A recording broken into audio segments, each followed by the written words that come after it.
Le gouvernement de l'Alberta a publié la semaine dernière un rapport très attendu, qui évoque la possibilité de se retirer du régime fédéral de pension et de créer son propre fonds. La première ministre albertaine, Danielle Smith, a confirmé que la population serait consultée à partir de l'automne 2023 jusqu'au printemps 2024. Alors, pour faire le point sur cette affaire, je retrouve Charles Saint-Arnaud. Il est économiste en chef à Alberta Central. Bonsoir, M. Saint-Arnaud. Bonsoir. Alors, d'après l'Alberta, la province pourrait retirer plus de 330 milliards de dollars du régime fédéral en 2027. Ça représente plus de la moitié des actifs au pays, selon les calculs de la province. C'est énorme. Quel serait l'impact d'un possible retrait?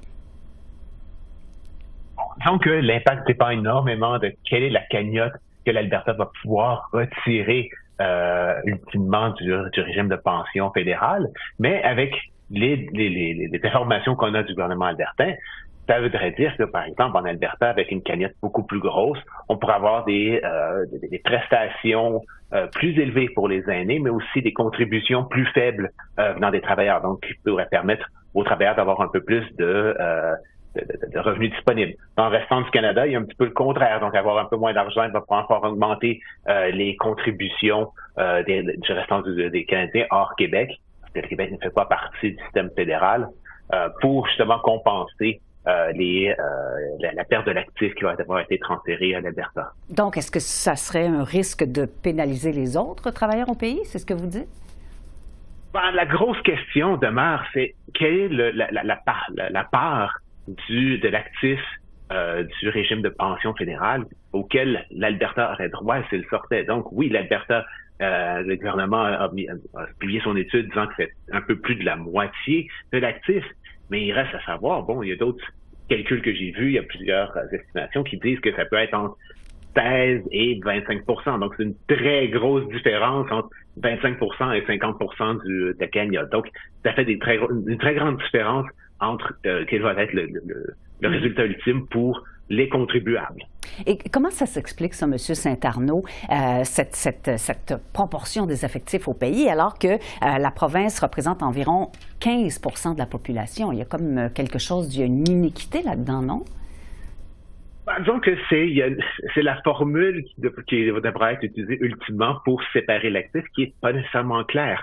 La loi qui avait mis en place le système de pension fédéral fait seulement dire que une province qui décide de sortir devrait ne pas être pénalisée ou avoir à peu près le même genre d'actifs qu'il aurait eu s'il y avait un régime de pension autonome qui n'était pas partie du fédéral. Donc, c'est comment on interprète ça. L'Alberta dit toutes nos contributions nettes, depuis 1960, on devrait pouvoir les retirer. Et l'Alberta, à cause qu'on a une population qui est plus jeune, un taux d'emploi plus élevé, des salaires plus élevés, a des contributions nettes très élevées.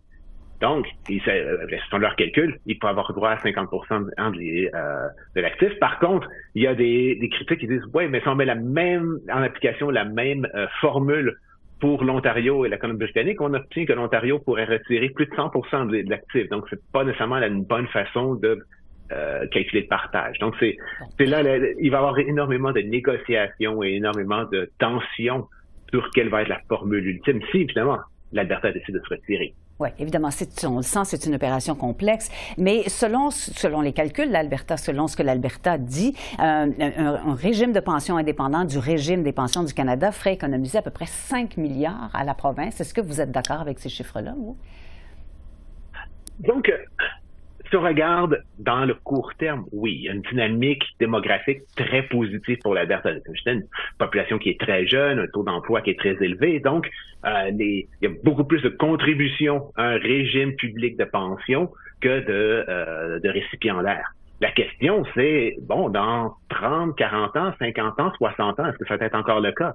On peut donner un exemple au Canada. Le régime de rente du Québec, qui a été mis en place dans les années 60, puisque le Québec avait décidé d'y aller de façon indépendante lorsque le système avait été mis en place, convaincu qu'à l'époque, les politiciens disaient les prévisions démographiques étaient positives, il n'y allait pas avoir de côté négatif, mais bon, on regarde maintenant, 60 ans plus tard, la démographie du Québec a changé énormément, c'est beaucoup plus la population est beaucoup plus vieille et les taux de contribution des contribuables québécois est plus élevé que le restant du Canada à cause de ça. Donc, c'est un risque à long terme que l'Alberta va prendre. Oui, on n'est plus au cœur du baby-boom comme on l'était à l'époque, ça c'est sûr. Alors, donc, toute cette opération-là prendrait combien de temps? Ça se ferait comment? Quel serait l'échéancier finalement pour y arriver?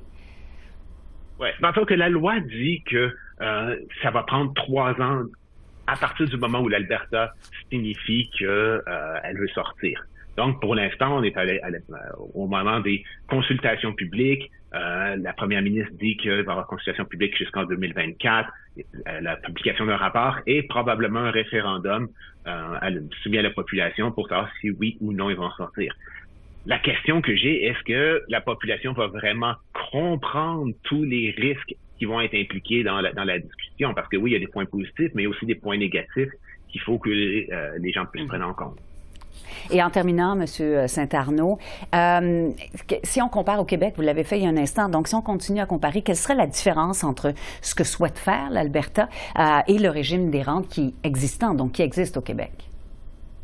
C'est presque exactement la même chose. C'est simplement avoir sa cagnotte de pension publique gérée par une entité provinciale. Bon, pour l'instant, la province dit que ça pourrait rester avec CPPIB, mais on va voir. J'ai l'impression que on sort pas nécessairement du régime fédéral juste pour laisser notre argent là. J'ai l'impression qu'on va générer leur propre ou créer leur propre gestionnaire. Donc c'est un peu la même chose.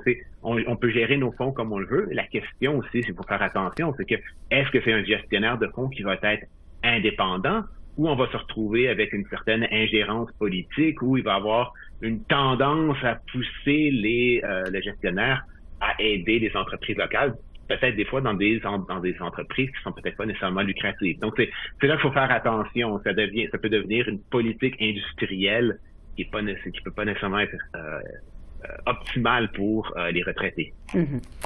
Charles Saint-Arnaud, économiste en chef à Alberta Central. Merci d'avoir été avec nous aujourd'hui. Plaisir.